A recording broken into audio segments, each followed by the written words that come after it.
Жәңгірхан атындағы Батыс Қазақстан аграрлық техникалық университетінде спорт саласы жанданып алдыңғы қатарда көш бастап тұр. Жәңгірхан спорттық кешенінде болашақ чемпиондарға бар жағдай жасалған. Тиісінше жетістіктері де көп. Мәселен, университеттің 3-ші курс студенті Байдарка мен каноэ есуден халықаралық дәрежедегі спорт шебері.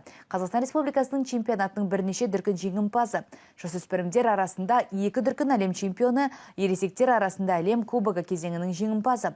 Азия ойындарының күміс жүлдегері Мария Бравкова Париж қаласында өткен жазғы олимпиада ойындарына қатысып, кіл мықтылармен бірге бағын сынады. Осындай жалынды жастарды қолтығынан демеп, дарынын дамытуда білім ордасының ықпалы қандай? Келесі сюжеттен көрейік.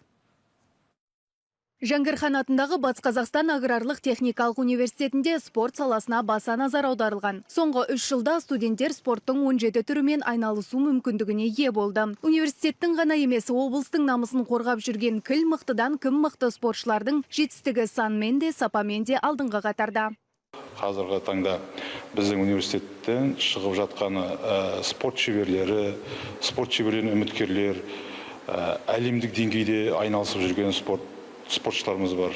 Атап айтатын болсақ, биылғы Париж олимпиадасына қатысқан Бравкова Мария, мысалы өзіміздің дене шынықтыру және спорт мамандығының студенті. Өздеріңіз білесіздер, бәріне мәлім. Одан басқа да бізде Азия чемпионатына қатысқандар, әлемдік чемпионаттарда қатысқан жүлдегерлерімізбен өте көп деп айтуға болады. Білім алушылар арасында әлем чемпиондары, Азия чемпионатының жеңімпаздары мен жүлдегерлері, Қазақстан Республикасының чемпиондары, сонымен қатар спорт шеберлері мен түрлі дәрежедегі спортшылар бар. Мен дене шынықтыру және спорт мамандығында оқимын, 3-ші курсында. Волейболмен 7-ші класстан бері айналысамын. Қазақстан чемпионы болдым, 1-ші орын алдым. Молодежкадан 2-ші орын. Кандидат мастера спортын. Осы залдан болашақ чемпиондар шығаруды ниет еткен бапкерлер әр балаға бар білгенін үйретуден танбайды. Тіпті қызығушылық білдірген мектеп оқушылары университет қабырғасындағы спорт секцияларына тегін қатысу мүмкіндігіне ие. Білім ордасын таңдаған талапкерлерге жыл сайын мемлекеттік гранттан бөлек спорт шеберіне үміткер спортшылар үшін арнайы ректордың атынан оқу гранты бөлінеді.